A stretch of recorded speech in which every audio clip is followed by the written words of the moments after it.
जय गजानन माऊली. शेगावच्या श्री संत गजानन महाराजांची पालखी थोड्याच वेळामध्ये शेगावला मंदिरामध्ये पोहोचणार आहे. आपण बघू शकतो की सध्या जी पालखी जी आहे ती खामगाव ते शेगाव या मार्गावरती आहे. जवळपास 18 किलोमीटरचा हा मार्ग आहे आणि या मार्गावर गजानन महाराजांच्या पालखीसोबत जी भाविकांची गर्दी जी लाखो भाविकांची गर्दी आपल्याला पालखीसोबत चालताना दिसते.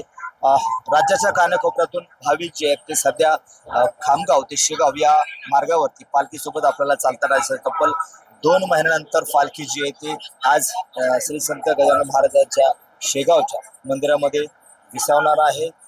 रात्री जो पालखीचा मुक्काम होता हा खामगावमध्ये होता. जवळपास 1500 किलोमीटरचा पायी प्रवास करत ही पालखी जी आहे ती आज शेगावला म्हणजे स्वगृही मंदिरामध्ये पोहोचणार आहे.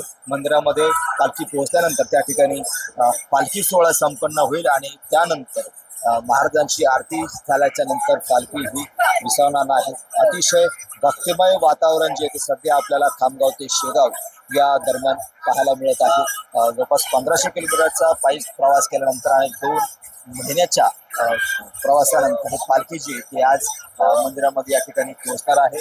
दरवर्षी अशाच प्रकारचा सोहळा जो आहे तो आपल्याला पाहायला मिळत असतो आणि आज पालखी जी आहे ती आज भक्तिमय वातावरणामध्ये शेगावला पोहोचत आहे. अगदी थोड्याच वेळामध्ये पालखी जी आहे ते मंदिरामध्ये पोहोचणार आहे. एकंदरीत पाहिलं तर हे जे भक्तिमय वातावरण जे आहे ते या वारकऱ्यां सोबत आणि पालखी सोबत चालणारे भाविक जे आहेत यांच्यामुळे या परिसरामध्ये आपल्याला पाहायला मिळत आहे. एकंदरीत पाहिलं तर सध्याची पालखी जी आहे ते थोड्याच वेळामध्ये शेगावला जे पंढरपूरला आषाढी वारी संपल्यानंतर तब्बल 2 महिन्यानंतर शेगावला पोहोचत आहे. कॅमेरामन निलेश देशमुखसह गणेश सोळंकी, TVN मराठी, शेगाव, बुलढाणा.